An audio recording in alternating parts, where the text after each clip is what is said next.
for, I almost said tonight, this afternoon, Eugene Puryear, here as always, at least virtually, alongside Rania Khalek. Rania, thank you. I don't know why I'm thanking you, but happy to be back with you. Thank you, Eugene. I'm going to thank you right back. It's so good to be back on with you this week. That's good. I can't see you today, Rania, so hopefully I look okay. Hopefully I look legitimate.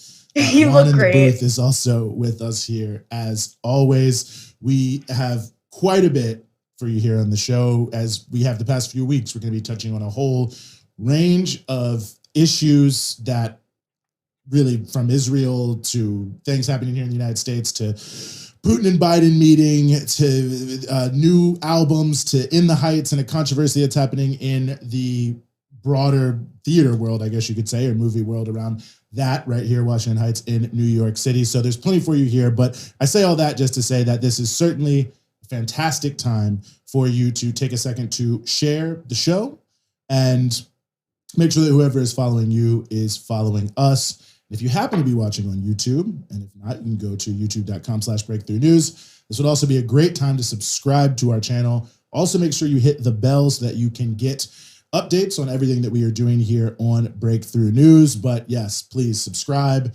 please get alerts, and please, if you can, wherever you are watching now, share this stream so whoever is watching you is watching us.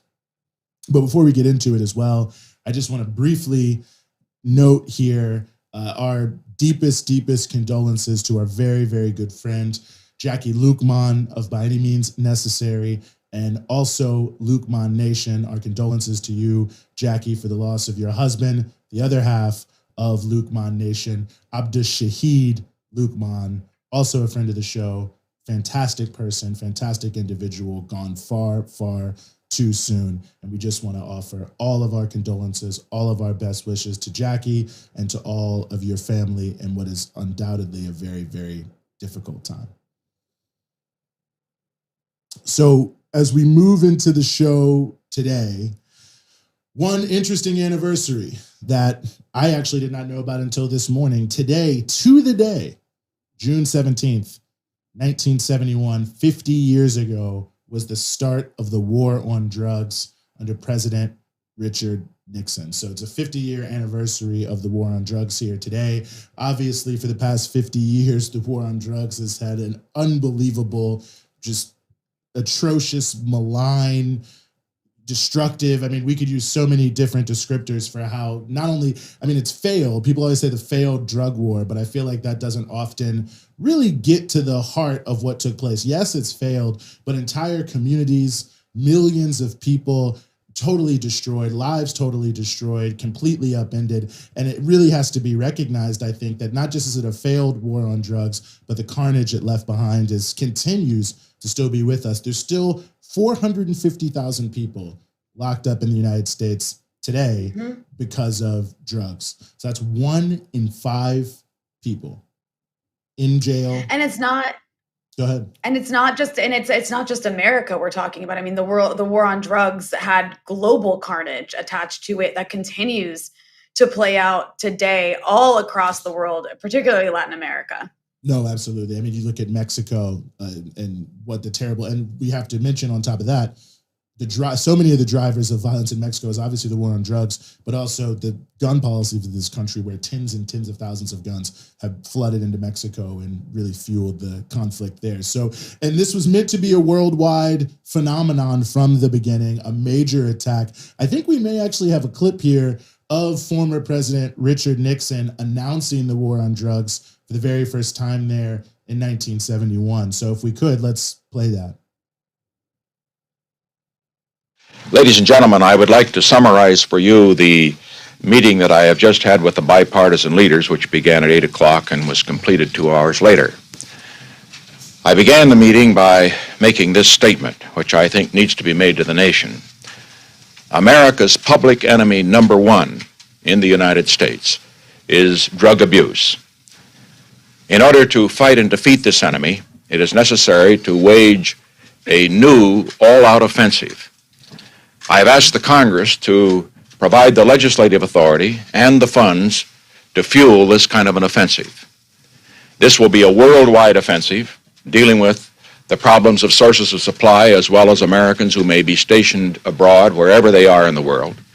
It will be government-wide, pulling together the 9 different fragmented areas within the government in which this problem is now being handled. And it will be nationwide in terms of a new educational program that we trust will result from the discussions that we have had. Well, there you have it. That was 50 years ago today, former President Richard Nixon announcing the war on drugs. I mean, obviously, Rania, you know, we're looking back in hindsight with 50 years here, but even just watching that, I mean, it's just so ominous in a way. I mean, I guess it's Richard Nixon, so everything he does seems certainly ominous in a certain way. But to see this prevent, it's going to be a worldwide phenomenon. It's going to bring together all of these different law enforcement agencies. I mean, all these things that actually did happen, and we know what they led to. I mean, it really is, maybe eerie isn't the word, but just looking back on that announcement with everything we know, it's amazing. Yeah, I mean, this was a deliberate attempt to destroy poor Black communities in particular all across America, coincided with deindustrialization. And you had this larger pool of unemployed people. It was a way to deal, you know, with the, I guess, energy in inner cities where there was extreme poverty and really the state neglecting so many communities. And of course, we all know it was a way to, you know, help fund right-wing death squads and funnel weapons and money to them across Latin America for the purposes of the Cold War. And as a result, I mean, so many people died from the drug war. So many people were imprisoned from the drug war. So many families were shattered and irreparably, you know, destroyed and ruined because of the drug war. There's people who spent their entire adult lives rotting away in prison. It was an attack on poor and working class people across America and across the global South. And it continues today. The drug war, we talk about it. We talk about it in popular culture. You know, there's been documentaries made. There's been discussions about this during presidential elections, but nothing's really changed, you know? And I mean, the craziest part too is, you know, now we have this growing conversation over the past decade or so over legalizing marijuana, which is a good thing. And maybe the decriminalization of other drugs. But the fact of the matter is people are still serving jail time. And now you have an entire industry growing around selling things like marijuana, but it's owned by a bunch of, you know, upper class white people who are going to make a profit. Well, poor Black people are still sitting in jail today for, you know, selling marijuana 20 years ago. I mean, it's completely outrageous. And then, you know, to bring it more to the present, the person who's currently occupying the White House is who? Joe Biden. Yes. Joe Biden. One of the first people to ever propose the idea of mandatory minimums, by the way. I think it was 1975, might have been 1977 around PCP. That was the first mandatory minimum scare. But I think before I say more about Biden, we can let him speak for himself because we do have a clip of current President Joe Biden when he was still a senator and deeply involved in this 50-year history of deepening and launching the war on drugs. Take back the streets. It doesn't matter whether or not the person that is accosting your son or daughter or my son or daughter, my wife, your husband, my mother, your parents.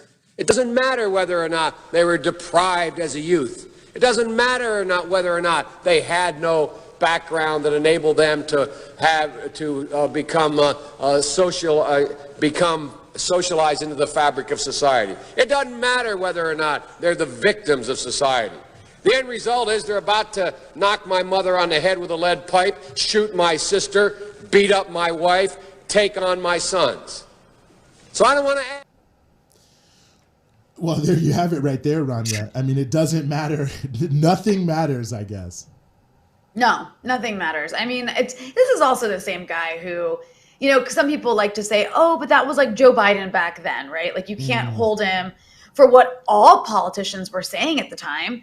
But I recall when he was running for president in 2020, he was actually asked about the crime bill, which he bragged that he helped write, and whether he had any regrets. And he said, no, I have no regrets. This is not somebody who's reflected on these past policies and thought to himself, oh, this is, these were bad ideas and we should, change some of these things. He hasn't done anything, actually. There's been no conversation coming from Joe Biden about the drug war. In fact, it's still going. And his vice president, top cop Kamala Harris, she made her career off of locking people up over things like selling small amounts of marijuana. And then also advocating for keeping them in prison, because we need people to fight wildfires in California for free or for $1 a day or whatever. So, I mean, our current leadership isn't doing anything about it. So it's like, reflecting on the anniversary of the drug war, it's very important for people to recognize, like, it's not something that happened. It's something that's still happening. And it's still devastating communities and destroying lives. No, absolutely. Absolutely. Well, Biden certainly has the opportunity to show that he's changed. Cori Bush just introduced, I think it was late yesterday, a new bill that would essentially end the federal war on drugs and the approach to drug crimes there. So that's in Congress. Joe Biden could certainly champion it and support it if he so chose. But we're just going to push forward here, and we are going to turn our attention to the world of entertainment, if you will. As we turn to our next subject, we're very happy to be joined here by Claudia de la Cruz, who is a popular educator, a community organizer, a theologian, and the co-executive director of the People's Forum. Claudia, thank you so much for being with us. To be with you all. Thank you for inviting me. Well, believe me, the pleasure is all ours, and we want to turn our attention here to your, I don't know if you can call it a hometown, but I guess we'll call it that, Washington Heights, New York City, which has been in the mass media recently because of the new movie on HBO Max, produced by Lin-Manuel Miranda, also by Rita Moreno, In the Heights. Now, this was majorly hyped, as anyone who watches TV or lives in New York would know. I feel like I saw every celebrity promoting it, but it has come under significant fire since it has come out, basically, for a range of different reasons. Claudia, I almost don't want to editorialize too much, but I do want to talk about the principal point of criticism, which now both producers are, going on TV and the radio to apologize for, and that is at least a feeling, I think, amongst many people that the film did not accurately depict the Afro-Latino, especially the Afro-Dominican experience in terms of who really lives in Washington Heights and what's really going on. So I wonder, certainly what you think about the film overall, but also how you're connecting with this broader controversy that is hitting on some very important issues in terms of the Latino community, the Dominican community, New York City, and the Black community here in America. Well, it was a painful film to watch. I'll say that. Mostly because obviously it didn't represent what Washington Heights is. It is predominantly a Black working class Dominican community. And I think what got to me while watching it is who's telling the story, because who's telling the story is important, right? And in thinking a little bit about Lin-Manuel Miranda as a Puerto Rican who has been publicly supportive of the colonization of his own homeland, which is Puerto Rico, who has supported U.S. colonization to the most.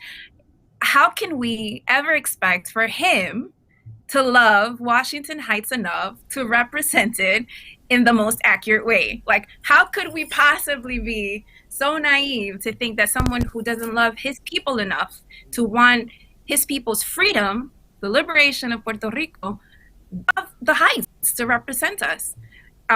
He doesn't have the moral authority to go and write something about anything regarding not only the Dominican community or the Puerto Rican community or any community who's struggling on this earth. That's my view. I also think, that it's important to say he did exactly what you could have expected any white wealthy filmmaker to do who is part of Hollywood. That is what he did, right? We are up in arms because it was one of ours. And maybe this brings us to the point of questioning representation politics. Is it really about who's sitting in these rooms, or is it above representation, also the politics they bring into the room, and in whose interest they're doing what they're doing. And I think, again, these are things that we need to ask ourselves. Maybe we have expected too much from someone who has historically told us that he really doesn't give a flying F about his people in general, right? So yeah, it was very hard to watch. And it's also, I think, an expression in a lot of ways of, the way in which the cultural apparatus of capitalism works, because you watch it and you just see production, right? They have wardrobe, they have the music, they have the lighting, they're doing it in a setting that is very familiar to us. So it's actually created in a way that is intentionally done to move some emotional fibers, right? To have people kind of create this idea of how we want to be represented. Oh, this is beautiful, beautiful art. And completely, just whitewash it and take away any type of real politics, real expression of what our day-to-day is, and have us be okay with it. That's how the capitalist cultural apparatus works. That's how the industry works. And at that level, in that sense, they did a great job, right? Mm-hmm. If they made it palatable for the corporate capitalist industry, and yet missed the whole point of what the working class, the Black Dominican community of Washington Heights is. Mm-hmm. Juan in the booth, I know you have also seen the film. You also have experience in Washington Heights. Your thoughts? Yeah, I bared through the 2-hour movie. It was definitely difficult to watch. You're a soldier. Not only because of all the possible criticisms of the representation of In the Heights, it was just generally like a bad musical. And I'm a fan of musicals. I like, just like Rania. I know Rania is a fan of musicals. I do love musicals too. It was just generally bad. And the thing is, I feel like everything Claudia said is so right. Like, Lin-Manuel is like an artist who has been chosen because he is palatable, because he is the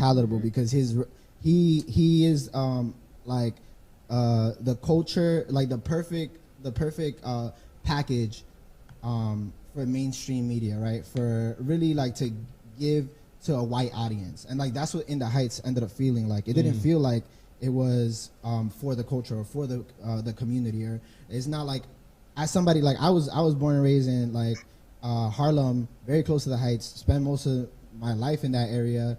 I'm like, I have Dominican family, I'm Dominican, and like I didn't feel like at any point like yeah, like look at this place, look at that place, like that was cool. All those things were cool, but at the same time it was really, really like just like bad. It was just like poorly made. And my question, besides why am I watching this, which the answer was this segment, my other question is like, who is this for, right? Yes. Who is this for? And like I feel like that is a really important question when we think about all these things that come out. Well, Claudia, I'm curious your thoughts about that question, because it reminds me honestly of so many of the conversations that were had in the 90s, especially when, quote unquote, black cinema is coming more into the mainstream, that so many of the things that were made, it was almost as if the audience wasn't so much, say, black people, but America writ large, to add like a sense of security that, yes, this is a country that can embrace all cultures. And I feel like that was the message in many ways of Hamilton, another terrible production by Lin-Manuel. And it was, the sort of role and function of it was to create a sense of this American exceptionalism that non-white people could buy into. That's totally it. That's completely it. I mean, what they do, again, it's how do we manipulate? It's a manipulation tactic that is utilized by the cultural industry, right? How can we assure, that the communities that these are supposedly for, which we know they're not for, feel like they're part of, right? And what are we supposedly part of? The mainstream, right? The capitalist mainstream. And therefore, let's produce a musical. And let's take one of the largest expressions that has become global, that actually came from my hometown, which is the South Bronx, right? Hip hop, and incorporate it into this, because people will find some sort of relevance, right? Even though the play is around Hamilton and slave owners, and, you know, so it's kind of like, how do we take popular cultural manifestations and package them in a way that is useful, moves the core of the masses, while still has dominance, or, you know, maintains the dominance of those who are the owners of the cultural industry, which is so effed up. It's like the worst thing, because, you know, we talk about gaslighting in our personal lives, we talk about manipulation, we talk about toxicity. Like, these are all the things that are part of this manipulation tactic of the cultural industry, you know. And so who is it for? In some ways it is for us to kind of reaffirm us that we're part of this larger project, when we really are not. And it also, again, reaffirms cultural dominance from the capitalist systems. Yeah, I mean, as somebody who I have a lot of nephews and nieces who are younger, and that's what Hamilton did. You know, I'll cop to it. I haven't watched In the Heights, but I know Hamilton quite well. And it's amazing. It's like, you know, Lin-Manuel is like this evil, shakes it, like I was describing him earlier before we were recording. He's because he is good with lyrics, right? He's very, very good with lyrics. He's good at writing music, and he uses this talent that he has as this kind of like evil Shakespearean modern day person, where he creates these white slave owners that young people can relate to and like. And they're played by Black and brown people, which makes them even more relatable if you're a Black and brown person who otherwise finds them boring because they're a bunch of dead, white, rich slave owners. But they're still dead, rich, white slave owners. But now in the minds of a lot of young people, George Washington is hip and Thomas Jefferson is cool. And, you know, Alexander Hamilton, who like created, you know, the modern day like capitalist system we have in America, is like this person that's a hero and we should all love and adore. And instead of seeing the actual person in a history book who's like a flat character, in the minds of young people, it's now Lin-Manuel Miranda is Alexander Hamilton, and I can like him. So I think that's really interesting what you said about how these musicals, these movies are basically giving Black and brown people a way they can buy into American exceptionalism. Yeah. And that's actually really frightening. I've never heard it put that way. Eugene, you're the one who said that, I think, but I've never heard it put that way, and that's pretty frightening. It is. I think it's, you know, I mean, it speaks to maybe one other piece, Claudia. I mean, that is the importance of culture in the ideological plane. I mean, I think so much when we talk about political debates, people just think about, you know, what they see on CNN, what they see in Congress, the elections, all these different pieces. And I think people have a broad sense that culture can be political or politicized, but maybe less of the fact that it really is a plane of contestation. I mean, it is not just something that is kind of statically given to us and everyone just, you know, accepts it, or, you know, whatever their basis is, but it's there for a reason. Yeah, definitely. It's very intentional. I mean, I think it's important to understand that when we're thinking about culture, you know, the development of a culture precedes political power. Like, if you're able to convince people enough about something, then you have enough power politically to be able to access economic power and any type of power that you want, right? You're shaping the consciousness of a nation. And I think we are, or have fallen into the very mistaken understanding that culture is like this accessory, this thing that we kind of sprinkle on top of, you know, whatever it is that we want to make pretty. And that's not the reality of it, right? And for folks that are on the more leftist progressive side, is a challenge, right? It's challenging us to get into a space where we are able to contest, where we're able to engage in the battle of ideas in a more creative way, because this is the level of sophistication that capitalism has. This is the level of sophistication that the cultural industry has, where they're able to kind of tap into the aspirations of the working class, tap into what the imaginary is that has been, again, under development for hundreds of years by capitalism. And so taking the question of culture and arts as a political question is highly important for all movements in order for us to be able to advance class struggle. I mean, we have a long way to go.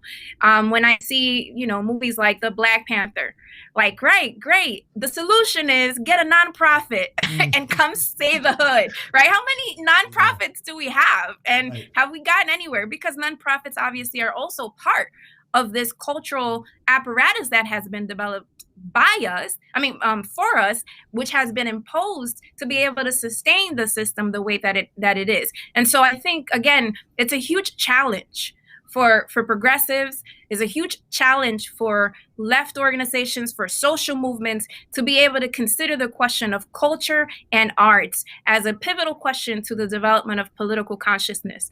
And we see movements and revolutions around the world that have taken that up. We see Venezuela, we see Bolivia. Bolivia has done it. And thinking about culture in a broader sense, how do we talk? What do we eat? How do we eat it? How do we build community? How do we understand education? How do we understand the organization of our communities? That is all part of culture, And so the capitalists have studied us well enough to know what moves us. And so we need to start engaging in this war, which is a cultural warfare, like with everything we have, and gain more experience in the territory. No, I think that's 100% right. The right wing certainly knows that. Steve Bannon, who that wing of the right wing lives by the phrase that politics is downstream of culture, and that affecting culture is going to be a bigger piece in terms of what's there. And it's something that many feminist commentators have pointed out quite a bit about a woman's right to choose, and how on TV, in movies, there's almost never any abortions. And there's never any question about it. And what does that do to how people even view the broader question? So I think, whether it's outright or whether it's subtle, what you're saying, I think, is so critical for people to understand in terms of the relationship between the two. Well, Claudia, I really appreciate you giving us some time here, talking to us about all of these important issues, including In the Heights. I'm sorry you had to waste 2 hours of your time. I'm sorry Juan also had to do the same. Thank you for doing it so we don't have to. Indeed. Let me put it that way. Indeed. And thank you both for having me. I hope to get some of the brain cells that I lost during those 2 hours back. I might not get the time. Hopefully I get the brain cells. I hope so. Well, you have plenty of them. So even if not, I'm very, very, very confident that you'll continue to bring us fantastic commentary and organizing work and education. Thanks again so much, Claudia. Thank you, Rania. Thank you, Eugene. Have a good one. Mm-hmm. Well, Rania, I think we want to get ready to move the agenda here to the story of the week. And maybe it shouldn't be the story of the week. I don't know, but it is a major issue in terms of world powers. Although maybe not that much happened. That's the meeting between Biden and Putin in Geneva that took place yesterday, right. And I think we can tie to that the NATO meeting earlier in the week and the G7 over the weekend. And as you pointed out to me yesterday, Rania, whatever happened in the meeting itself, and we'll get into that, the reaction in the U.S. media was so indicative of everything about geopolitics and imperialism in a unipolar world, with the just intense negativity towards Biden himself in the questioning and in the analysis that came from really just about every media outlet, left to right, or so-called left to right. Yeah, I think that was the most insane aspect of this. When we were talking earlier, you had also made a good point of actually this meeting was kind of fruitful in some ways. It was the consequences of what they actually discussed could be a positive thing.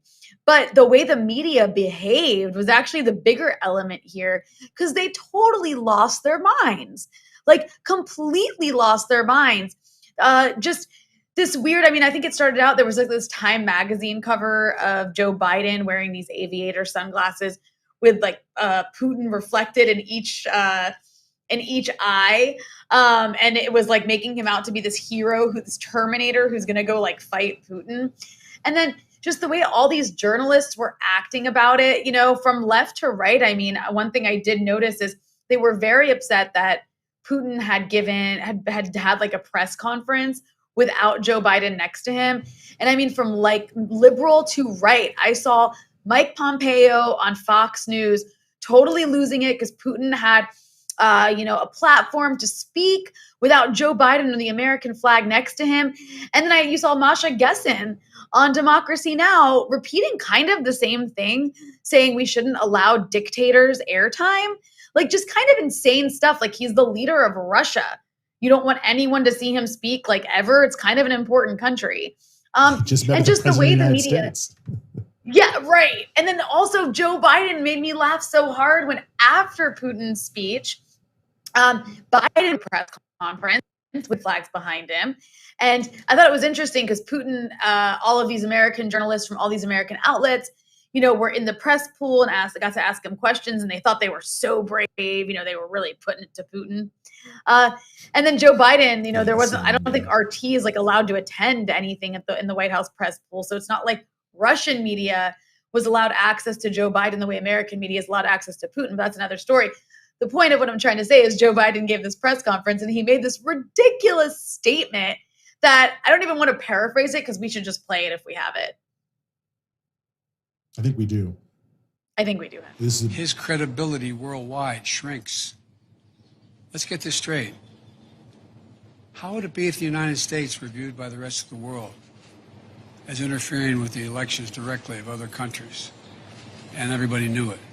What would it be like if we engaged in activities that he is engaged in? It diminishes the standing of a country that is desperately trying to make sure it maintains its standing as a major world power. And so it's not just what I do, it's what the actions that other countries take, in this case Russia, that are contrary to international norms. It's the price they pay.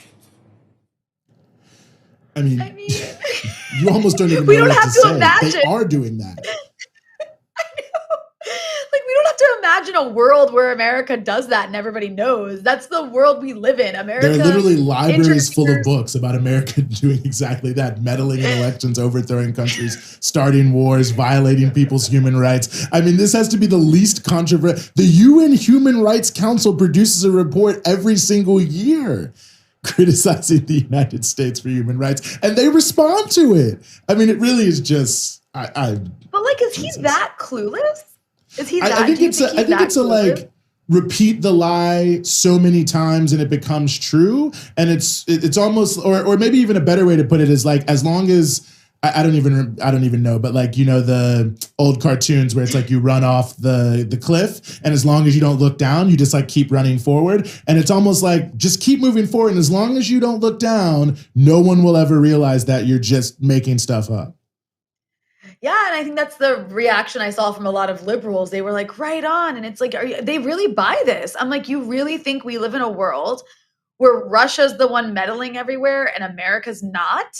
Yeah. And then also these same people, of course, like if you tell them, oh, but like, look what America did in this country or that country or assassinated this leader, that's like an exception for them. They're like, oh, but that was just because we had good intentions and we made a mistake. But I mean, it would take us, we'd have to spend the entire 2 hours if we wanted to list out all the coup attempts, meddling attempts, assassination attempts, successful assassinations, the funding of death squads. I mean, the list goes on and on and on for, just the last 50 years. We don't even have to go back that far to have to spend 2 hours talking about it. Indeed. So it's just liberals live on this like other planet in a weird bubble where it's just not reality. Like they don't live in reality. Well, on that note, let's bring in our next guest, Carlos Martinez, who is the co-founder of the No Cold War campaign, also runs the Invent the Future blog. Carlos, thank you so much for joining us again here on the Freedom Side. Great to see you, Eugene. Great to see you, Rania.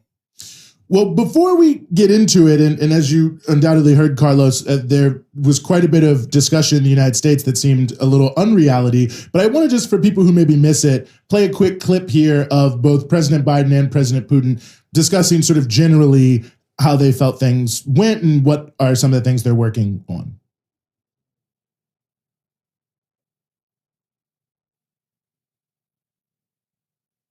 Anytime now. Yeah, sorry, I can't see it. I don't have a TV, so I can't. I can tell you what they said. I mean, I can't. It will. The clip will come up. The clip will come up. Well, let me just push forward, Carlos, and ask you the first question, because I think that's what's relevant here. You know, the gist of what took place yesterday is, despite all of the effluvia on both sides, you know, both the United States and Russia agreed to cooperate around the issue of strategic stability, to reopen nuclear talks, to return ambassadors to both sides. I mean, are you looking at this as potentially a hopeful moment, maybe a step back by the United States from some of the more aggressive Cold War style moves that we've seen over the past few presidencies? Yeah, well, look, it seems that the meeting was basically, at the very least, friendly and polite, and that both sides made kind of appropriately diplomatic noises. It's positive that they met. And from a pro-peace and an anti-war point of view, of course, we should welcome any attempts at de-escalation. And of course, if ambassadors can be restored, if progress can be made in relation to arms control, in relation to disarmament, then that's all to the good. And I think the whole thing represents a little symbolic victory for Russia, in the sense that the US, in spite of its enormous and its enduring frustration at its failure to bring Russia into its orbit, you know, the aim was to establish Russia in a stable, subservient role within the US-led imperialist world. And it hasn't worked out like that, but the US nevertheless recognizes that it has to deal with Russia as a sovereign nation with its own interests, with its own development strategy. And it's also perhaps another manifestation of the US's hope to divide Russia and China. And Russia-China relations is something that maybe we're going to talk about a bit later. But, you know, looking at the reports and looking at the transcripts and looking at the media coverage, you're left with a slightly bitter taste, I have to say. You know, the US insists on drawing this relationship in terms of human rights, continues to display such a stunning hypocrisy and lack of self-awareness. You know, Biden said, for example, that there would be devastating consequences for Russia if Alexei Navalny were to die in prison. Now, does the US not have political prisoners? Did Chip Fitzgerald not die in prison a few weeks ago after 52 years behind bars on trumped-up charges, the result of his being a member of the Black Panther Party? Is Mumia Abu-Jamal not in prison? Is Leonard Peltier not in prison? What about Julian Assange? You know, why doesn't Putin threaten devastating consequences about all of that? He would be well within his rights. So this kind of never-ending hypocrisy and the dynamics of imperialism and American exceptionalism just remain so firmly in place. And, you know, I think we're at a place where this basic framework of Russophobia, of anti-Russian sentiment in US politics is become very stable. It's become pretty constant. It's become predictable, and it's bipartisan. And in fact, if anything, it's more prevalent in the Democratic Party, right? This idea that Russia's to blame for the US's problems. I was reading I think this morning, Matthew Masterson, who's a former senior advisor at the Department of Homeland Security. He said that Russia is engaged in hybrid warfare against the US. You know, he said that Russia is looking for ways to cast doubt and to divide us along racial lines. So apparently Russia's responsible for racism in the US. And the fairly strong hint there is that the anti-racist and the Black liberation movements kind of acting as useful idiots for evil authoritarian Russia. And you know, there's it's a bit of an aside, but there's a very interesting and profound historical connection there, because if you look at the original Cold Warriors back in the 1950s and 60s, the real fanatical anti-communists, the Better Red Than Dead Brigade, they were essentially part of the Southern plantocracy, you know, and anti-communism went hand in hand with this vicious, relentless crackdown against the early civil rights movement.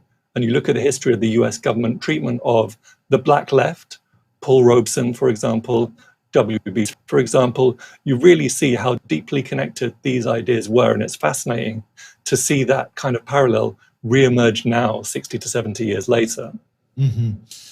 Yeah, it really is like watching history play out again over and over again. I mean, watched it happen over the Trump years. Obviously, you know, Trump not being president anymore hasn't made this Russia hysteria go away. It's just even deeper among liberals now. And now, you know, the right wingers can go back to playing right into it because they kind of took a little bit of a break during the Trump years because they were being attacked with the whole Russiagate smear. Real quick, I mean, you mentioned all this hypocrisy.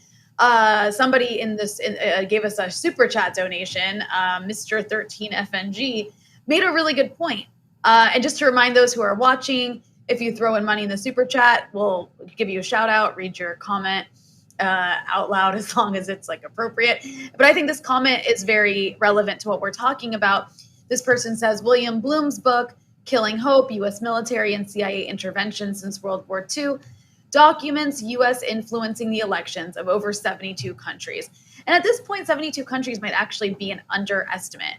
But all of this, all of what these people in the media and these U.S. officials are saying about Russia is such comical projection, because this is literally what America does. I mean, I'm in Lebanon right now, in a country that's been the victim and continues to be the victim of the U.S. funding right-wing and fascist elements to attack both the left or any resistance movement that arises against American imperialism or to challenge Israel. So I'm in a place that experiences that. I'm right next door to Syria, where America backed and funded and armed these jihadist death squads to try to collapse the state. And all across, Latin America, the U.S. has backed right-wing death squads. And right now, the U.S. is backing these fanatical right-wing militias in Ukraine against Russia. I mean, it's just, it's amazing. And then Carlos, with all that said, I do want to turn also to the issue of China, because this week wasn't just this meeting between Putin and Joe Biden. It was also the NATO summit. And so, I'm sorry, not the NATO summit, the G7 met, and then also the NATO. There's two things that happened. And so all these countries meeting for NATO, the talk was China. Like, they're really trying to redirect NATO from, not redirect, but include China as a target of NATO. So it's not just Russia anymore. The U.S. is really trying to turn NATO into a weapon against China. So could you talk a little bit about how you perceived this meeting to go? Sure. I mean, what I thought was really interesting and ironic and funny about the NATO summit is that everybody was falling over themselves to say that they definitely don't want a new Cold War. But then everything they said subsequent to that, and the statement, the communique coming out of the meeting, and obviously everything that they're doing in the world, indicates all too clearly that they're pursuing precisely a new Cold War. Biden said a funny thing at the NATO summit, that Russia and China were seeking to drive a wedge into transatlantic solidarity.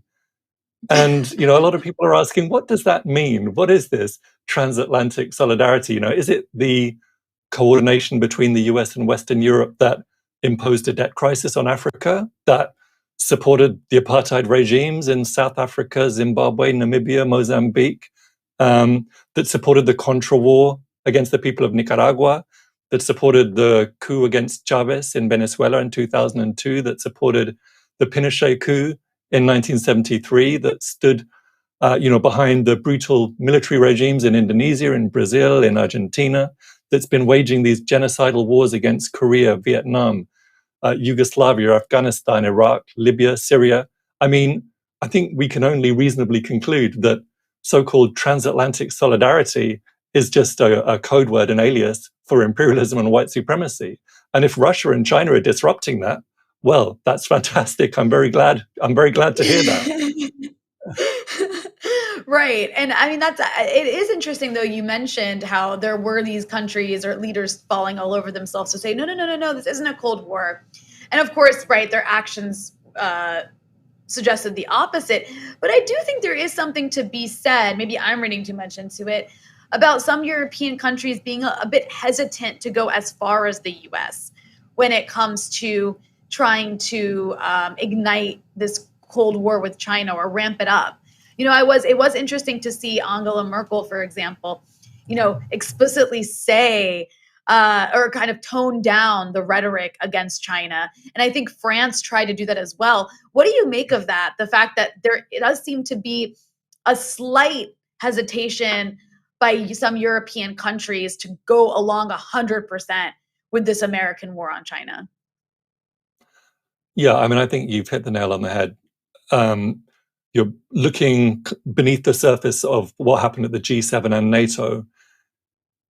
it's neither conference was particularly successful in terms of getting Europe on board with this more hawkish approach to China or Russia. Biden's whole foreign policy is predicated on building an alliance, right? That includes the US, that includes Britain, Europe, Japan, India, Canada, Australia, against China in particular. And, the situation in each country is different. But what we saw at the G7 and what we saw at NATO is that, okay, Britain is, which is where I live and am based, Britain's totally happy to go along with whatever the US wants. But the EU continues to have its own separate interests and at least some level of foreign policy independence. The EU is China's largest trading partner, and China is its largest trading partner. It would be economic suicide for the EU to position itself unambiguously within the US-led new Cold War attack on China.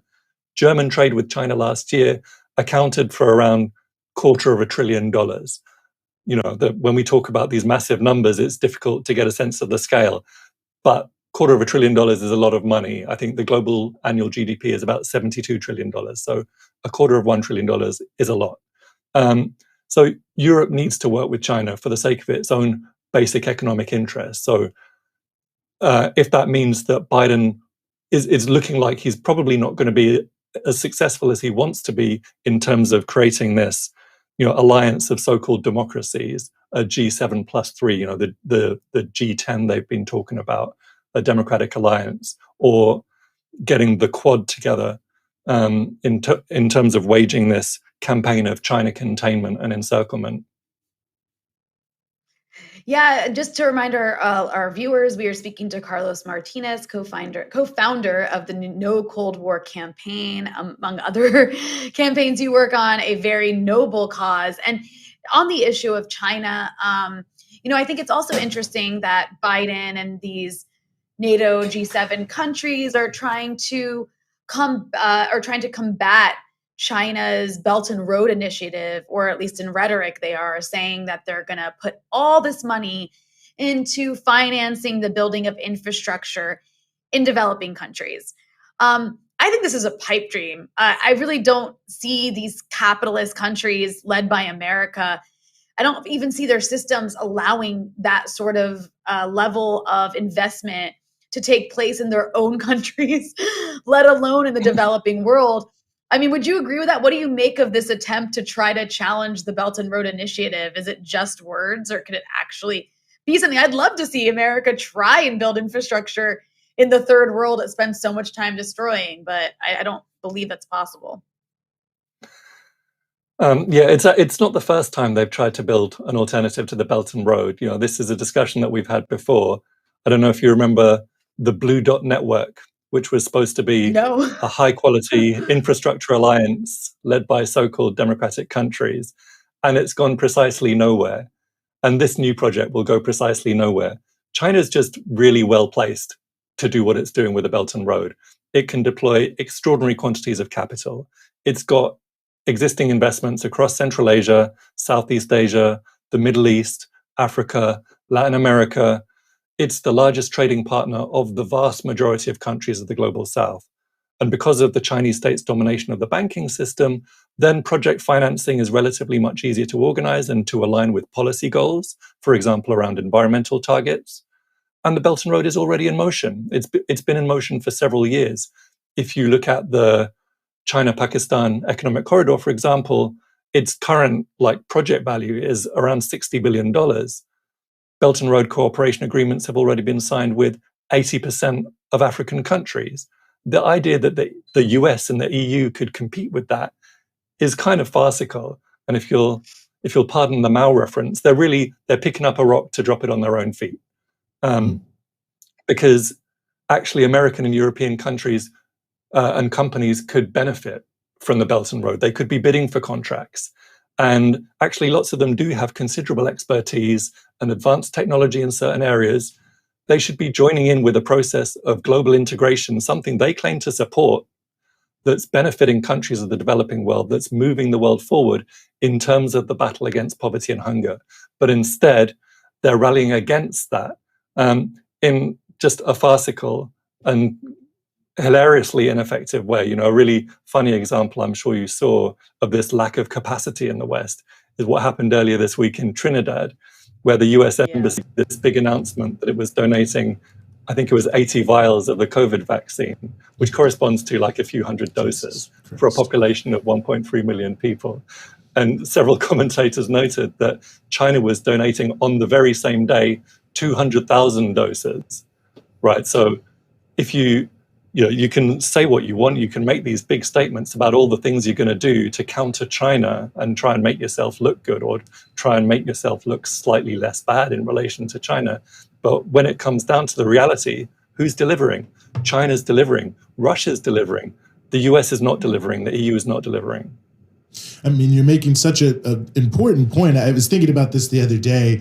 Someone sent me an article that was critiquing China's outreach vis-a-vis COVID-19 vaccines, saying that, well, they're saying that they're doing a lot, but they've only done more than everyone else, basically, which I didn't even understand the argument. It was basically just like, well, they're doing a lot, but it could be more. And Africa still doesn't have enough vaccines, and it's China's fault. And I thought, well, one interesting thing about this is China is the only country so far that has built a massive cold storage facility for vaccines in Ethiopia that has acted as a massive air bridge, I guess you could call it, into the African continent for all of these vaccines that they've donated and sold, in addition to not only building the headquarters of the African CDC, but having broken ground this year, I think, on 5 other regional headquarters. So by any measure, obviously, China is the better public health collaborator with Africa, at least as it concerns COVID-19. And I would say consistently, given the sort of yo-yo effect of the U.S.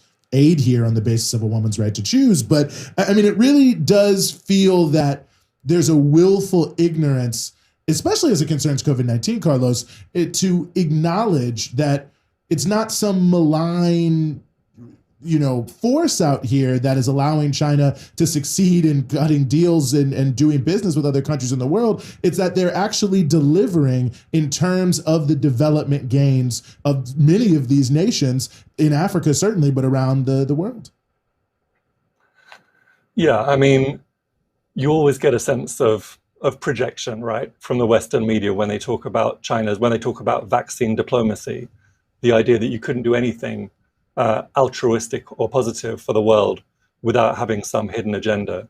And well, actually, in Britain, in the US, that is basically how we think. So, we project that onto China, right?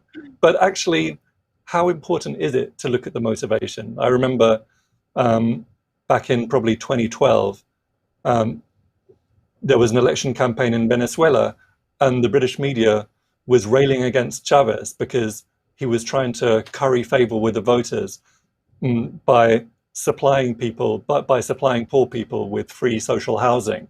And they're saying how terrible this is. Well, I've got a terrible government here. I wish they'd give me free housing. Yeah. So what has China actually done? China has already provided 400 million vaccine doses, the vast majority of them to countries of the developing world, of the global south, that don't have other options for vaccines, right? That compares with a few million from the US. They've just had the Sinopharm and the Sinovac vaccines approved for emergency use by the WHO. Between the two of those companies, they estimate that they can produce 5 billion doses this year, most of which are going to get distributed around the world. So there's no country that gets anywhere near what China's doing in terms of supplying vaccines, either free or very cheap, very affordable to other countries. Russia actually has been playing a really good role with its Sputnik vaccine as well. But China is way out there in the lead. It's also developing production arrangements with other countries. It's developing production facilities in Egypt and other countries so that they can produce the vaccines themselves. Both of those 2 key vaccines, unlike the Moderna, unlike the Pfizer vaccine, are not mRNA vaccines. They don't need to be stored at minus 70 degrees centigrade. They don't need liquid nitrogen for their storage. So they're perfect for use in countries that don't have this enormous health and technology infrastructure. So, they're 100% leading the way on that. And, they should be setting an example for us. We should be saying, yeah, you're doing an excellent job, and we will try to catch up with you. That's what the situation demands. We're in a pandemic. We're in a very serious situation that's threatening the lives of millions and millions of people across the planet. We shouldn't be playing politics. We shouldn't be point scoring. We shouldn't be backstabbing. We should be coordinating at a global level. That's what China's asking for, and that's what we should be demanding of our governments in the West. I wonder, we've seen the G7 meeting, we've seen the NATO meeting, there's all these contradictions inherent in both of them. I mean, at what point, Carlos, do these so-called multilateral institutions start to become more anachronistic? I mean, we've already seen, obviously China was spearheaded the Shanghai Cooperation Organization. We certainly saw what happened with the Regional Comprehensive Economic Partnership versus the TPP. I mean, in addition to just sort of the individual countries, it feels like the center of gravity in terms of multilateral collaboration is starting to shift away from these quote unquote traditional, let's say post-World War II, US-led, to a lesser degree, Western-led forums, just in terms of relevance to the issues of the day, at least in terms of actionable items. Yeah, it's funny you should say that. Jeffrey Sachs released an article this morning basically saying that the G7 should be wound up. It's time to kill the G7. It's not a relevant organization anymore. He said that G7 members like making symbolic statements but not solving actual problems. They no longer even represent the bulk of global economic output, right? It's just a club of rich imperialist countries with really nothing meaningfully useful to offer the world. And I 100% agree it should be shut down. And we've got much more appropriate forums for dealing with the global problems that we definitely face, that we definitely need, as a species, as humanity, we 100% need to coordinate around pandemics, around climate change, around war, around poverty, around education. I totally stand for multilateralism and global cooperation, but G7 is not a useful forum for that anymore. Obviously we have the UN General Assembly, obviously we have the G20, the African Union, as you've said, RCEP, ASEAN, ALBA, CELAC in Latin America. So, there is this gradual shift towards a multilateral order, but it's going to take a long time. And really, I think looking at it, this shift towards multipolarity, it's the key driver of the new Cold War, because the US and its allies, they feel the legitimacy of their ideological, of their economic, and their political system suffering. It was riding high in the 80s. It was riding high in the 90s with the decline and the fall of the Soviet Union. And now it's taken this series of blows, which could turn out to be fatal. We were supposed to enjoy a peace dividend after the Cold War. There were no more major enemies. And yet suddenly we're launching genocidal wars against Yugoslavia, against Afghanistan, against Iraq, against Libya. Wait, does this mean capitalism has an inherent tendency towards war and destruction? Then we had the financial crash, which they desperately tried to explain away, saying it was due to an obscure technicality or some bad actors, and they could just fix it by cutting down on consolidated debt obligations and these various complicated financial instruments. But in reality, it was connected to the declining rate of profit. It was connected to the financialization of the economy, the inevitability of bursting asset bubbles, and so on. And these things are core to the system. They're not anomalies. You can find them in a standard Marxist analysis of capitalist crises. Then, now in the West, we face declining living standards, the horrifying failure of the major Western countries to contain COVID, a deepening environmental crisis, ongoing oppression of minority communities. So the basic assumptions of our society are increasingly being questioned. There are some very important signs of a rising resistance to that, most importantly, I think, with the wave of Black Lives Matter protests. And how does the superstructure respond to that? With repression and with deflection. And this whole thing of blaming Russia or blaming China for everything is quintessential deflection. But this inevitable shift towards multipolarity is really driving a crisis within the imperialist heartlands, and that's behind this new Cold War. And I think we're in a period which is going to be very fragile and in many ways very dangerous. I think that's a very, very important point. And I think there's so many connections here to make. This is maybe kind of out of the blue, but as you were talking, I was thinking about this, Carlos.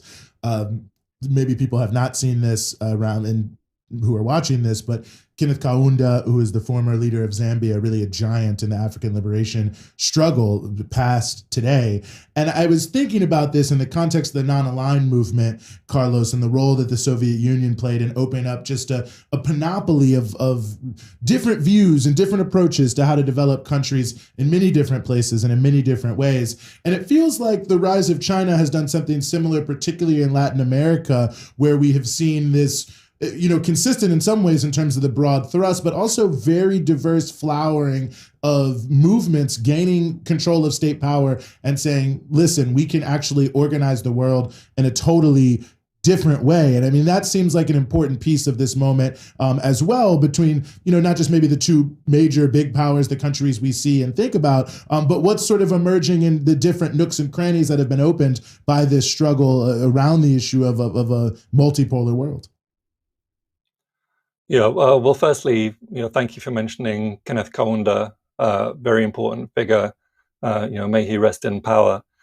Obviously, one of the key leaders of the independence struggle against British colonialism in northern Rhodesia, and the first president of Zambia, and also a key figure in the non-aligned movement, a key figure in anti-imperialist circles generally, a great friend of China, and China, of course, had supported that independence struggle, and historically, essentially funded and built the Tazara Railway, the railway between Dar es Salaam and Zambia, which was used to bypass the apartheid-controlled states and enable some, if you like, an economic multipolarity within Africa.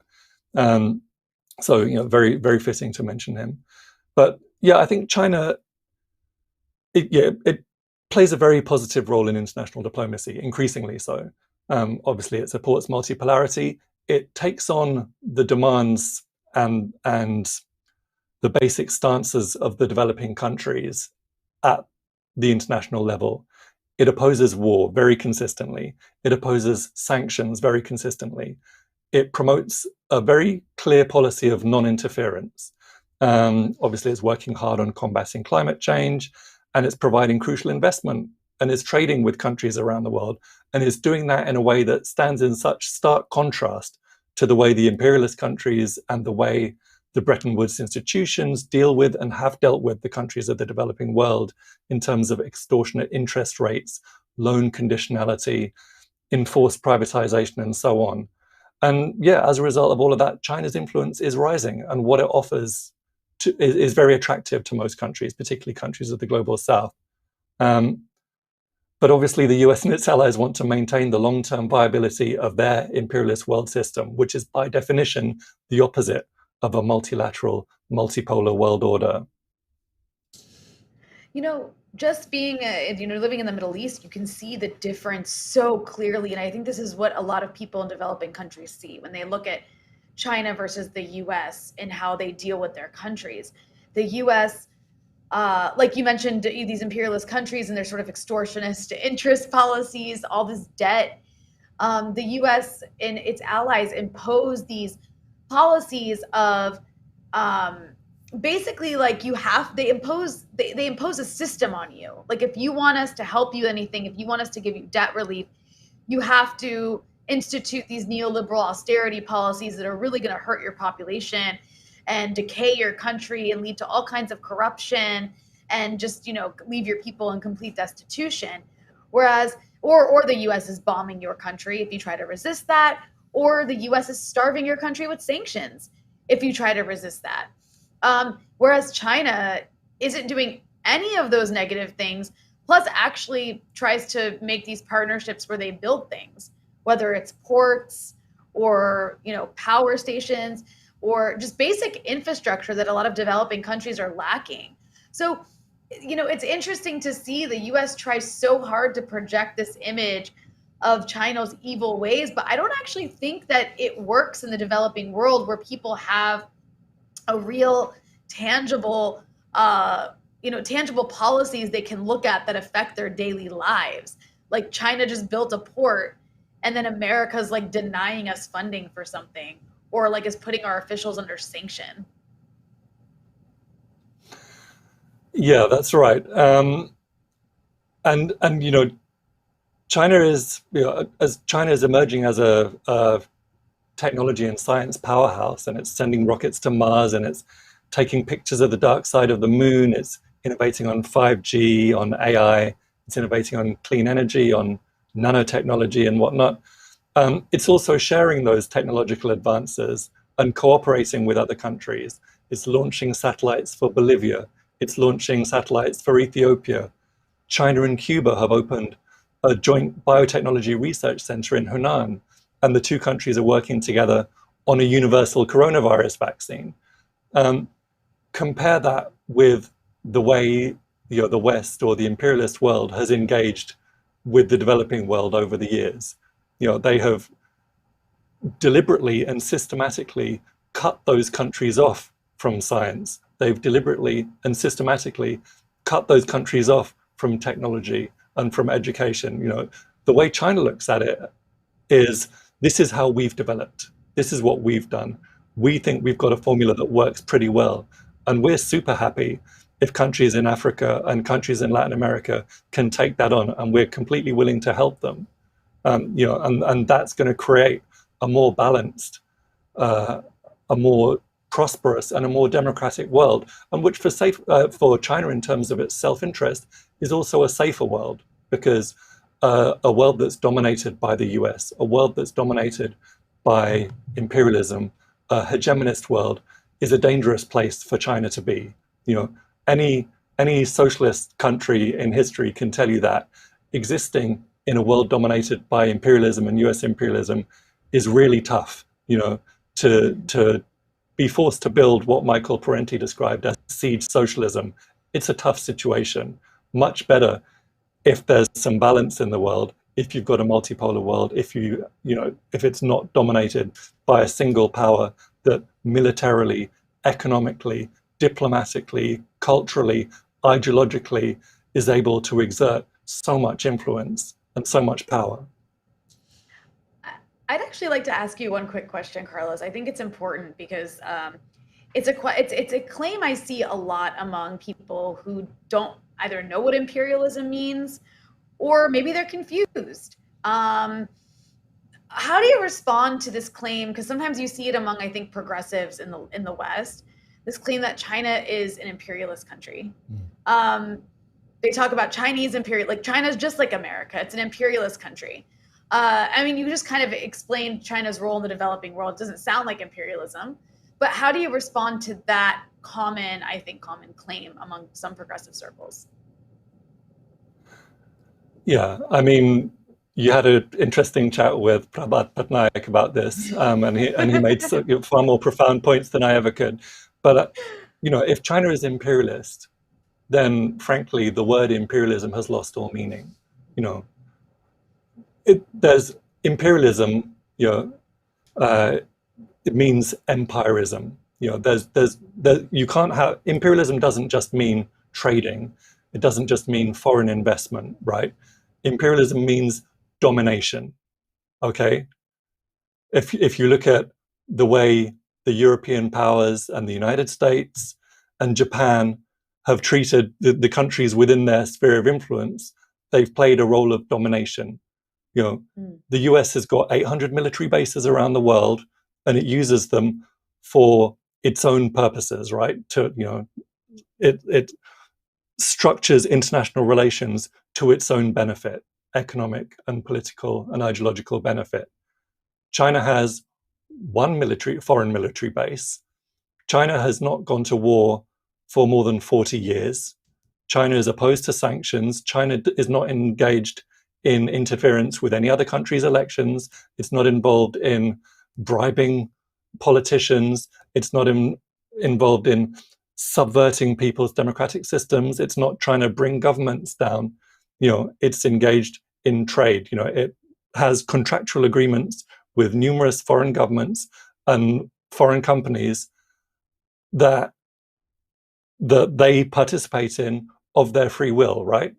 It's actually, there's an element of racism there when you talk about, okay, out of 50 countries in Africa, 40 have signed up to Chinese investment deals as part of the Belt and Road. Are you telling me that the governments of those 40 countries are just, like useful idiots of the Chinese, that they understand so little about the world? They've experienced centuries of colonialism and imperialism. They've experienced the rape of Africa. They've experienced genocide. They've experienced slavery. They've experienced massacres. And yet the Chinese turn up offering the same thing as the Europeans and the Americans offered them. And they'll say, okay, yeah, sure, we'll go for it. That's incredibly patronizing, actually. That's I would say, despicably rude and Eurocentric and racist. China is a trading country. China's obviously got lots of capital, economically very successful, and it's exporting a lot of that capital, as well as importing capital and using foreign direct investment at home. But that's not the definition of imperialism. The definition of imperialism has to include domination, and you simply can't find examples of that. And to give another example, look at progressive Latin America, the so-called pink tide in Latin America, in Venezuela, in Cuba, in Nicaragua, in Bolivia, in Argentina, in Brazil, up until recently. China was hugely important to assisting and aiding and financing that. Chavez is someone who knew a little something about imperialism. Chavez had a fantastic relationship with China. He visited Beijing 6 times during his presidency. China was providing a lot of the funds that were used for social programs in Venezuela that have changed life incomparably for the masses of Venezuelan people. China came to Cuba's rescue. Fidel Castro is another person who knew a little something about imperialism, described China as the most important bulwark against imperialism in the world. So the charges simply don't add up. It's actually part of new Cold War propaganda to denigrate China like that, and to say, neither Washington nor Beijing, we don't take sides between the US ruling class and the Chinese ruling class. It's a cop-out of the most majestic proportions. I have one more question, actually, that I'd love for you to respond to, since we're kind of on a roll with this, because another common argument I'll hear is that China's a hyper-capitalist country. Like, if you think America's capitalist, China's like 1,000 times more capitalist. And again, I'm bringing this up just because, obviously we have a very progressive audience. And I think that these are common arguments that I see made in left and progressive circles in the West. And I want to add, I was actually watching this lecture by the great late Egyptian French Marxist economist Samir Amin, talking about this issue of China as what kind of economic system does it have. And he stated, and I don't know if these numbers are still accurate because this was from a few years ago, but he stated something that really caught my attention, that China has something like 6% of the world's arable land, right? And it's managed to use 6% of the world's arable land, which is not a lot at all for a country as big as China, to feed its entire population, 22% of the world, to feed 22% of the world. Whereas a country like Brazil has the opposite. It has a way higher, I can't remember the exact number, but a way higher percentage of the world's arable land. And yet its population, a significant portion, live in extreme poverty and hunger. And that, he suggested, is a result of a very hyper-capitalist system in Brazil, a developing country that's capitalist, versus China, which is not, in his interpretation. But I'd love to hear I just wanted to cite that number because I think it's a fascinating number, but I want to hear your response to that very common argument that China is not a socialist country, it's very capitalist. How do you respond to that? Right. Speaking of Samir Amin, I remember reading that he describes China as a poor country where one doesn't see poor people. And he says, compare it with Brazil, which is a supposedly rich country where one only sees poor people. And that's making the point that China, if you go to the big cities in China these days, if you go to Beijing, if you go to Shanghai, if you go to Shenzhen, if you go to Guangzhou, actually workers live there. The standard of living is very high. It compares pretty favorably with New York or with London.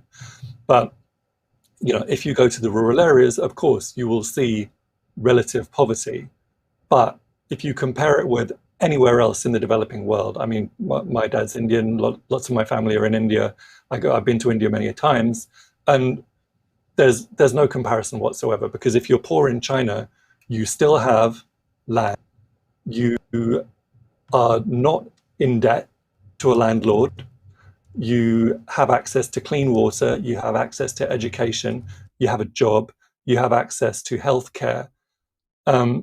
Your food secure and your shelter secure, which in most of the developing world, frankly, that makes you middle class, right?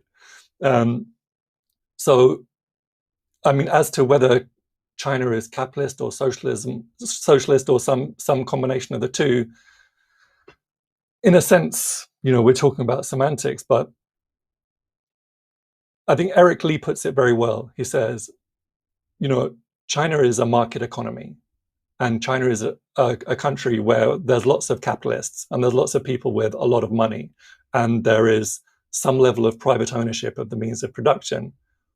However, capitalists aren't in charge. He says, I'm a capitalist. He's a venture capitalist as well as being a political scientist. He said, I've got no power. So, you've got a capitalist class in China, but they exist at the grace of the government, at the grace of essentially the Communist Party of China. He said, the big difference between politics in the US and politics in China,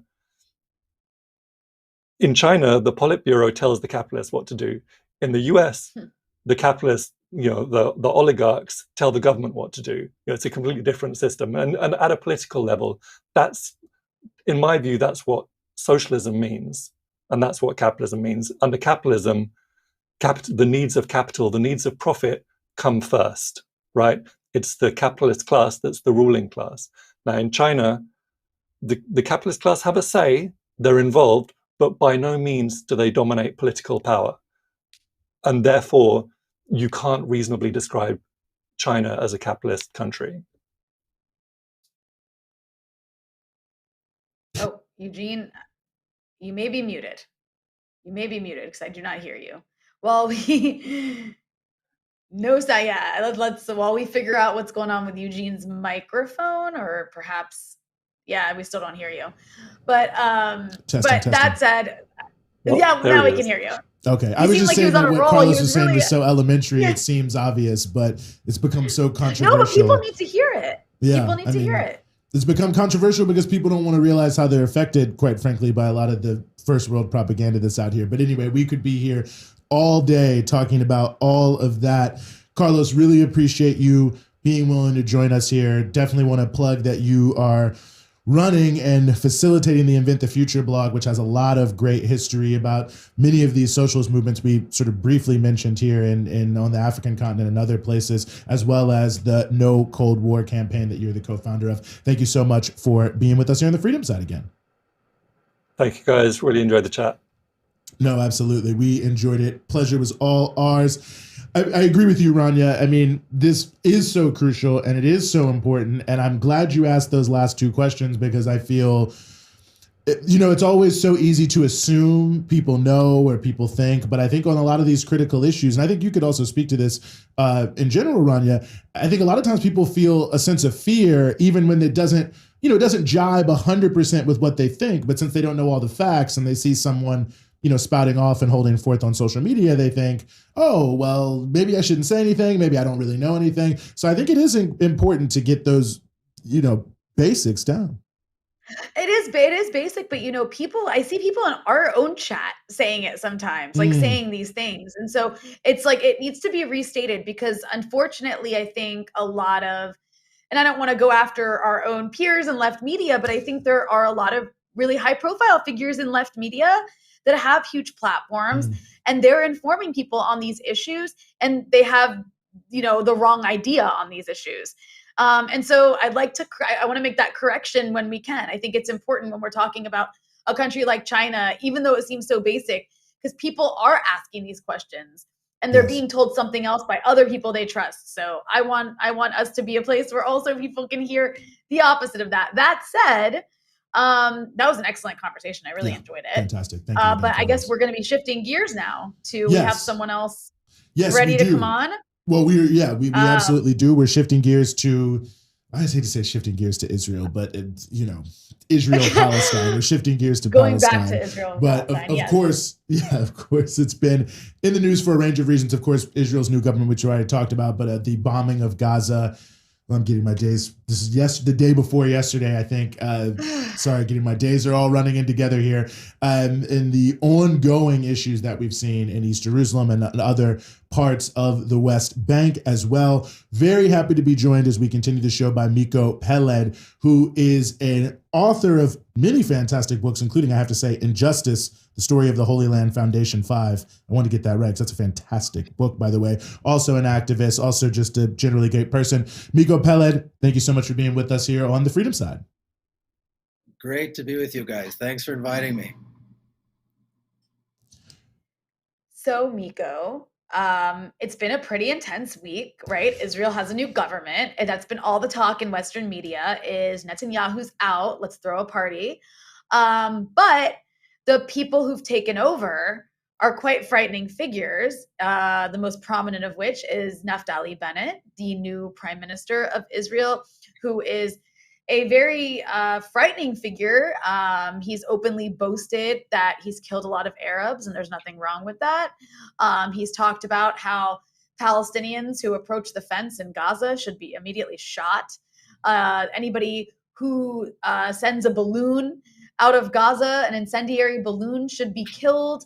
Those aren't children, they're terrorists, and on and on and on. Very pro-settler. He, is, if I'm not mistaken, the leader of a party that is made up of settlers. And then, of course, just a few days after he became prime minister, we saw these, there was this far-right Jerusalem Day rally that was postponed, flags like far-right rally that was postponed about a month ago. And his new coalition let it go forward. And so you had these far-right Jewish supremacists marching through East Jerusalem, chanting death to Arabs, and other really disturbing chants, including they went to Shofat, a neighborhood in East Jerusalem, where people might remember several years ago, a teenage boy named Hamid Abu Khudair was kidnapped by a group of Jewish extremists, and he was burned alive. He was lynched. And so this group of people that were these far-right extremists who were marching in recent days were chanting that they want to burn, that this town is burning in a celebratory fashion. And they were chanting for a second Nakba. I mean, really, really just frightening chants, but that have kind of become routine in East Jerusalem. And this just happening a few days after this new government came into power. So I'm just laying out some of the background. What do you make of this new government and these extremists who seem to be even more emboldened? Well, you pretty much laid it out as it is.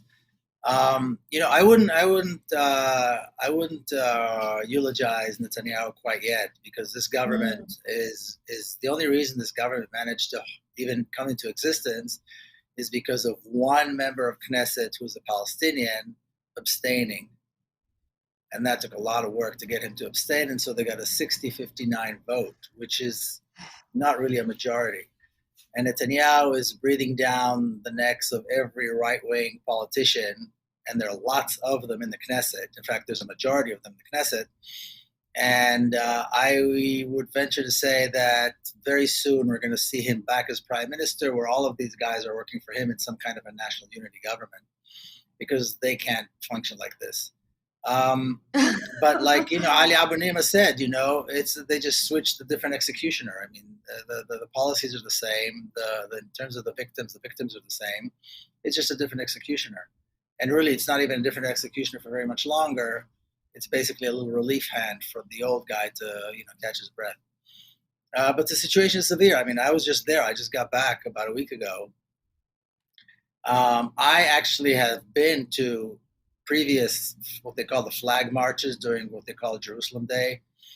And it is the most frightening scene I've ever seen in my life. I've never seen thousands and thousands of right-wing white supremacists basically running around and chanting death to whoever it may be. In this case, it's death to Arabs. And to see Palestinians in the old city, like hurrying up, scurrying to lock up their shops and board them up and run away before these lunatics come is really terrible. I mean, it reminds you of Europe in the 1930s and what Jewish people must have felt. It's really horrifying. But this is the reality. This is Israel. These people are, they try to portray them as somehow extremist Israelis. They are Israelis. Mm-hmm. I mean, they're just the ones who happen to show up because they're younger and maybe a little more excitable. But these are Israelis. I mean, they represent what we see in Israeli politics. And it is frightening to be a Palestinian. Palestinians of 1948 have always been persecuted, have always been, subjected to racism. But they've never been afraid to walk down the streets. They've never been afraid to go to work. Now people in important positions, people who work in hospitals, people who work in important places are afraid to go to work with Israelis. Women who wear hijab are afraid to go to work because obviously they're identified as Palestinians and it's dangerous. So like one Palestinian friend said to me, we used to be afraid of the authorities and the police for obvious reasons. Now we're afraid to walk down the streets. We're afraid of other Israelis and we're afraid of being in the workplace with Israelis. The situation is severe. On the other hand, of course, there's a unity that we saw between Palestinians across Palestine. There's really no more West Bank. It's all a part of the same state, but there are pockets, these ghettos, Palestinian ghettos, within that area that used to be West Bank. There's the Gaza Strip, and then there's the rest of Palestine, Jaffa and Haifa and Ramla and Lid and Naqab in the south. And all Palestinians stood up and resisted together. So that is the new reality that is emerging, and I think Palestinians are going to pay a heavy price before anything good happens. But I think we're well on the way to seeing something dramatically change. As we're speaking, Miko, I'm seeing there's reports been coming in for the last 30 minutes or so that Israel has been bombing Gaza again. There's supposed to be a ceasefire in place, of course, after last month. Israel spent 10 days, as we all know, bombing Gaza, killed something like 250 people, including, I think, like 60 children. I mean, just crazy, ridiculous numbers. Entire families in their beds. I'm not sure what the details are of the current bombings in Gaza. I don't know if this is an end to the ceasefire or these kinds of occasional outbursts of, punishing Gaza that seem to take place every few days or weeks. But I guess I would ask you, since you did spend time in Israel, Palestine, what was your perception of the response by the Israeli public to the war on Gaza? And are they even still talking about it? Have they completely moved on? Are they still reflecting on it, whether in a positive or negative way? What's your take on that? I was sitting in Jerusalem, less than 100 kilometers from Gaza, and you sit in the comfort of your home. You sip a cup of coffee. People are going to work. Kids are going to school. People are going out. And less than 100 kilometers from you, Israel is slaughtering civilians in Gaza by dropping these horrible bombs from the air. And at night, everybody watches the news. And Israeli news channels are like, 10 different variations of Fox News. So the narrative is consistent. There is no dissent. There's no dissent at all. And that's what people will consume. They consume the news just as it is. Like I said, Fox News on steroids. And every channel is the same. It's not like there are more progressive channels or channels that you can listen to and somehow find real news. And that's it. They go to bed, they get up in the morning, and everything starts. The segregation and between the sides is not only so deep in terms, so the sides never meet, the Palestinians and Israelis never meet, but it's also so deep in terms of of the information. I have friends in Gaza that I communicate with regularly. People have children. Actually, all of them have children. And they're saying, what more can they bomb? I mean, what else are they going to bomb? I mean, they've ruined everything. The kids are hysterical because their friends have been killed. Next door neighbors have been killed. The situation is so horrifying, and Israelis just, go on about their business. I mean, Tel Aviv, again, is 50 kilometers from Gaza. People are on the beach. Restaurants are full. In Jerusalem, the Moscovia, the infamous prison and torture chambers, are right in the middle of West Jerusalem. There's restaurants and cafes, and people are hanging out all over the place. Nobody cares. Nobody cares that under the ground, a block away, children are screaming from pain and torture. It's a reality that is hard to explain sometimes because it is so horrible and so uncaring. People know, but they don't care. People think it's okay. They think it's not their problem. Jeez. I mean, it's really frightening because it seems like there's no obstacles standing in the way between this growing Israeli extremism, indifference, hatred for Palestinians, and Palestinians themselves, who seem to be largely, they're just the international community, because of the US and the EU and all these countries that support Israel, doesn't seem to even have any red lines. There's nothing holding Israel back, it seems like. And that, I think, is what's so most frightening about this, is the only thing holding the Israelis back is what? What is there anything holding them back from just carrying out this eliminationist viewpoint that's just growing and growing and increasingly represented in government? Well, that's exactly the problem. I mean, the Palestinians have no protection. I mean, I have Palestinian friends who are activists. They could be shot tomorrow and nobody cares. There's nobody there to protect them. I'm talking about, many of them are citizens of the state of Israel. And supposedly the citizenship is supposed to give them something, provide them some protection.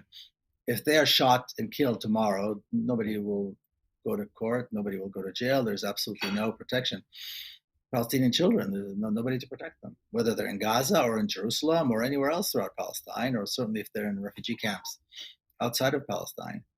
And that's exactly the problem. The only protection they have is us sitting here and talking about this and trying to influence and trying to, broaden the circle of people who know and trying to disseminate information so people understand better. But really, there's no recourse, there's no protection. And I always say, there's got to be more that we can do. We do a lot from the outside, but there's got to be a greater push for BDS. There's got to be a greater push particularly for sanctions and boycotting the state of Israel. The Israelis have got to know that they are outcasts. They've got to be isolated. They have to be eliminated from going to the Olympic Games and to other international gatherings, whether they're academic or cultural or whatever. American politicians need to understand that if they claim that they're Zionists, if they continue with their Zionist foreign policy, they will be ousted. People are afraid to be called anti-Semitic. It should be just as bad to be called a Zionist, because Zionism is another form of racism. Anti-Semitism is a form of racism, and Zionism is a form of racism. So people should be embarrassed to call themselves Zionists and to support the state of Israel. That's really, I think, our biggest challenge. That's what we should be doing. We should be pushing the narrative and the discourse to a point that anybody who supports Israel should be embarrassed to do so. Anyone who doesn't call and support the Palestinian call for boycott, divestment, and sanctions should be ousted, should be ashamed to show their face in public. That I believe is the only way that we can protect Palestinians, our Palestinian friends, the activists, the children, and so on. That's the main challenge that we here on the outside have. Miko, one of our viewers has thrown in a donation in the super chat and left a comment specifically for you. He says, "Thanks, Breakthrough, for having the great Miko Peled on. Miko, thanks for all your work. Love from Nimmer, one of your patron supporters, and welcome back from Jerusalem." So thank you for that comment to the viewer, from the viewer. Miko, I'm curious, since you did spend time in Israel, Palestine, and there was this war, obviously, between Hamas and the Israelis. Hamas did manage, interestingly, I think impressively, to lob many, many rockets at Israel, which was surprising just because, this is probably one of the most besieged places in the world, and they still managed to gather whatever they needed to make these rockets and seemed to have like an endless supply. And as a result, it seemed like the Iron Dome became exhausted and they almost ran out of missiles, which may have been one reason why they had to end their airstrikes. And Israelis had to spend several days in bomb shelters. Did this do you think this established any sort of deterrence at all? And I'm curious if there was conversations among Israelis about what this would mean if they ever had a war with Lebanon, because obviously Hezbollah is far more capable in terms of its level of equipment and its capacity to actually do offensive maneuvers, to put up a bigger fight against Israel should a war break out between the two. So I'm just curious about the conversation about deterrence and what this could mean if there was a war with Hezbollah among Israelis. Well, yeah, they talk about the Hezbollahization of Hamas. And I think there are three things were notable in terms of the accomplishments that the Palestinian resistance has made. One is the Israeli airport was closed. Flights couldn't come in. When I booked a flight, when I got to the airport, they told me that it was canceled. Nobody wanted to land in Tel Aviv. I had to go through Jordan, fly to Oman, and cross overland. And so the only major airport of the entire state of Israel was closed for at least a week, if not more, if not 10 days. No flights were coming in or leaving. That's one. Number two, Israeli forces, ground forces, were terrified. They try to make it as though they didn't enter ground forces for some kind of strategic reasons and they had some kind of a trick that they played, whatever. I think it's obvious that their experience from 2014 showed that if they enter ground forces, they will have heavy casualties. In 2014, they had some serious casualties, including many high-ranking officers. They know that man-to-man, they're no match for Hezbollah. And I think they're realizing that soldier to soldier, they are not a match for Hamas, for Palestinians either, Palestinian fighters either. It's not only Hamas. And so they didn't dare to set foot inside the Gaza Strip. And then the third thing is that, Palestinians are not all supporters of Hamas. But this time around, there was very broad, very widespread support among Palestinians everywhere for the rockets and for Hamas, for the stance that Hamas took in general. And then the fact that Israel was kind of forced to end it, it's kind of silly to say quickly because over 200 people were slaughtered. So it's a terrible thing to say, right. But relatively quickly compared to other times that Israel assaulted Gaza. And I think these three accomplishments are not insignificant. These are we're talking about, like you said, a small, people who live in an open air prison that are completely blocked from the rest of the world. Closing a major airport of a major state with a massive army, and not a single soldier dared to set foot inside the territory of the Gaza Strip. So I think this is quite telling. And there's no question that Israeli authorities understand that they cannot have a head-on confrontation with Hezbollah. They cannot have a head-on confrontation with the Palestinians either, because they will lose. And, do you think that do you see a significance in the level of, I guess you could call it support, solidarity, like you just mentioned, for Palestinian resistance, but in places, you actually saw people demonstrating inside 48 areas, right? Like you saw Palestinians in the West Bank, Palestinians in Haifa, Palestinians in Palestinians all across the board, who've been segmented and separated by different ID cards and, walls and all of these different mechanisms Israel's implemented to fracture these people from one another. And in Gaza, do you see a level of significance in this kind of overall solidarity that we saw, an uprising, if you will, that we saw among Palestinians this time around? Oh, absolutely. They completely demolished all the separations, all the segregation, all the structures, like you said, that Israel put in place to divide Palestinians. They crushed all of them. Palestinians in Jaffa and Lid, and like you said, in the Naqab. I mean, Israel arrested over 3,000 activists from 1948 Palestine, other Palestinian citizens of Israel. Many of them were held. I was at a court in Beersheba in the Naqab. Many of these young Palestinians were detained after they were beaten up by Israeli mobs. And then what they did was they labeled some of them as security detention, which meant that they could not speak to a lawyer for days and days and days. So in other words, they've created another place of unity between Palestinians in areas like, what used to be the West Bank and Jerusalem, and Palestinians of 1948, where they're also considered security detainees, and they receive the same kind of treatment and the same kind of torture by the Shabak and so on. I mean, a good friend of mine was released just before I arrived. He's an activist in the south, in the Naqab, and he was held for 3 days in a dungeon underground in Askelan and beaten and tortured. It's incredible to see, but they're not afraid. I mean, the unity was obvious. Even in Jordan, Palestinians were marching to the border. They were marching to the river.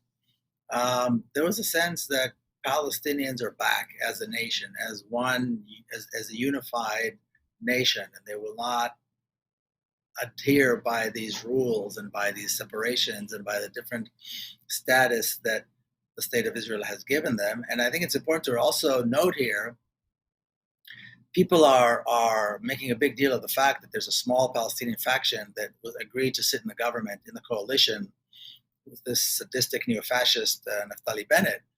Well, that is not representing the Palestinian. It doesn't represent even their own constituents. Even among their own constituents, they are in big trouble for this, and it doesn't look like it's going to last very long. They are being ousted, and they are being seen as almost as traitors for sitting like this. And so, in other words, that should not mean that there's somehow they represent Palestinians, that they represent Palestinian perspective. Quite the opposite. They are viewed very, very negatively. And the fact that they agreed to sit in this coalition government is seen as a big, big, big mistake. Well, it should be. Conversely, I'm curious how the sense of unity, especially in the streets of, where you saw Palestinian citizens of Israel actually demonstrating, how this impacted Israelis in terms of their perception of this issue. How did they see that? Did they see that as very threatening? Is there even a conversation about that level of unity in the fact that there was Palestinians protesting across 48 Palestine? Well, like I said, if you imagine how Fox News would report this, and that's how Israel reports this. So basically now these citizens of Israel, these Palestinians upon whom we bestowed citizenship, and we gave universities, and we developed their homes, and we developed the country, and they are allowed to enjoy all the benefits of being part of our wonderful state, are now coming up against us. Now they are supporting terrorism. They're attacking Jews all over the country. We are fearful of engaging with them because now they've turned against us like a fifth column. That's what is being portrayed. So of course Israelis are terrified that the Palestinian colleagues at a hospital or a university or wherever the case may be may stab them in the back. Or of course the reality is precisely the opposite. But that's how it's being portrayed. Right. So yes, Israelis are now worried that Palestinians from Al-Fahim or from Nasra or from anywhere else will come up against them. But that's how it's being reported. It's this unbelievable reality, unbelievable sticking your head in the ground to a point of complete absurdity. And the images are obvious. People see the images. People know what happened. The images are not. There's no confusion. We know what is taking place. We see the images of what is taking place in Jerusalem. Who is being the terrorist? Who is provoking? Who is calling death to whom? Who are the thousands and thousands of right-wing supremacists marching with this ugly flag throughout the city, throughout the alleys of the old city, terrorizing and provoking Palestinians? It's Israelis. But somehow they manage, like I said, like Fox News, they've got this magic trick where they completely change the story. But the entire media apparatus is like this. Like there's in Israeli society, is there no leftist element. There's no anti-war sentiment. Like where it doesn't exist at all. Even in America that exists, right? Like where is it in Israel? It's just gone. Well, there used to be a Zionist peace movement, but you can't have a Zionist peace movement. It's a complete oxymoron, and so it collapsed. And so we see the remnants, which is the Labor Party and the Meretz Party, and they are like sheep following Naftali Bennett and pretending that some great accomplishment has taken place, some great achievement, that they are now sitting in this unity government with a neo-fascist. Because you cannot be a Zionist and talk about peace and equality and all these good things. So obviously there are fringe elements, perhaps like me, who live there and kind of talk the way they talk and go to protests. Right. And you have a couple of hundred people maybe who come to Sheikh Jarrah and protest, right. But it's nominal. It's very small. So Miko, we have another super chat fan, Matt, who said, my Jewish friend said there is extremism on both sides and I had to tread carefully because it's a sensitive subject.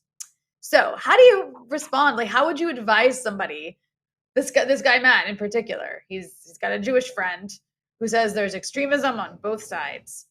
How should Matt respond to that? How do you respond to that? Because that is a common thing you hear, even now as there's chance of death to Arabs. What's your take on how to deal with that? Well, if there's extremists on both sides, show me the Palestinian extremists. I've never seen them. I don't know what they're talking about. Who are the Palestinian extremists? Where are they? How are they represented? I mean, I don't know what they're talking about. I mean, who's bombing who? Who's calling death to who? Who's got the F-16s and murdering children? Who's got racist laws? Who's passing racist laws? Who's keeping who in ghettos and in prisons? That's right. I mean, who's denying who water? What are they talking about? How can there be extremists on both? How can you even say the word both sides? But where's the Palestinian extremism? Show it to me. I've never seen it. I don't know what they're talking about. It's one of these, bumper sticker claims that's out there, and people, oh yeah, that's right. It's sensitive. There's extremists on both sides. They're both wrong. What are you talking about? Where does this nonsense even come from? I mean, we know where it comes from, but how are you able to substantiate these ridiculous claims? I don't know what extremism on the other side looks like. I've never seen it. Yeah, and then also, of course, like you mentioned, who's doing what to who? I mean, even if you have Palestinian extremists, which I think maybe every society has some level of, right to left, right? They have no power. Israel has nuclear weapons. Israel has Hellfire missiles. Israel has the backing of the most powerful country in the world, the United States, that arms it to the teeth. Israel has a defensive Iron Dome, right, where it can shoot any threat to it out of the sky for the most part. Israelis have bomb shelters, and they drop bunker buster bombs on, family homes and kill entire families in their beds. So yeah, it's a really shocking thing that people say both sides, but at the same time, that's what they're inundated with the media, I suppose. Eugene, I'm sure you're itching to get it. Oh, go ahead. I'm just saying, it's like the self-defense claim. Israel has a right to self-defense. But wait a minute. The Palestinians are the ones who have the right to self-defense because they're the ones who are being attacked. But when they try to defend themselves, they're terrorists. It's these bumper sticker statements that Zionist Zionists put out there. Mm-hmm. No, well, I'm only itching to hear more from Miko Peled, but if we're not careful, we'll keep you here for the rest of the night into tomorrow. As always, Miko, I appreciate everything that you bring to the table, and I really appreciate you joining us here on the Freedom Side and giving us some of your time and illuminating analysis. Always a pleasure. Thank you. No, thank you. And Rania, I just also want to mention here that we had a £5 donation. Look at that, internationally here. Solidarity from Bristol. I'm just going to read this, even though I'm patting myself on the back. Rania and Eugene, what a great show. Fantastic interviews. Brilliant guests. Thank you. Thank you. Yeah.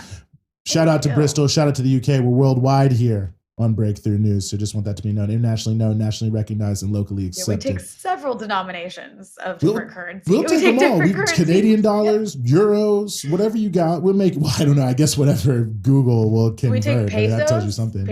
Which peso? Well, I'll take them all. Mexico, I think is Colombia has a peso as well. Anyway, however you want to make your donation. But you don't want the Lebanese lira. I'm just letting you know. As somebody living in Lebanon, it's worth very, very little these days. So, I mean, well, nevertheless, if you want to donate in our super chat with Lebanese lira, we'll still shout you out and be very happy, despite what Rania just said. You should hang on to your Lebanese lira. I can't ask saying just send their love? Just send their love instead? Send your love. It's okay. It's enough. Well, I mean, whatever you feel is right. But I'll also say, since we're talking about money, if the spirit so moves you, go to patreon.com/breakthrough news. That's patreon.com/breakthrough news. You can become a patron.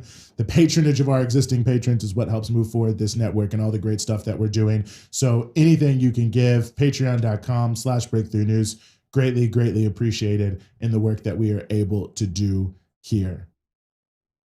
Rania, I think this brings us yet again to, and maybe it's the worst way of the week when we have to close, because I always enjoy doing this show with you. I have to say, I was a little against the time because we switched times. We made it a little bit earlier. Yeah. But I'm glad to see that we've got people in different time zones watching. We do. I think that we expanded. Exactly. And also then it's not the middle of the night for me. So I'm not like secretly like having to yawn or chug coffee. This is not an imperialist show. We are for all time zones, and we want to facilitate our international fans and viewers. We got a lot of love for you. But Rania, as always, such a pleasure to be with you. Thanks again to all of our guests. Really appreciate everything you brought to the table. Shout out to everybody watching and everyone who shared, and of course, everyone who donated in the super chat. We'll see you again next week here on the Freedom Side.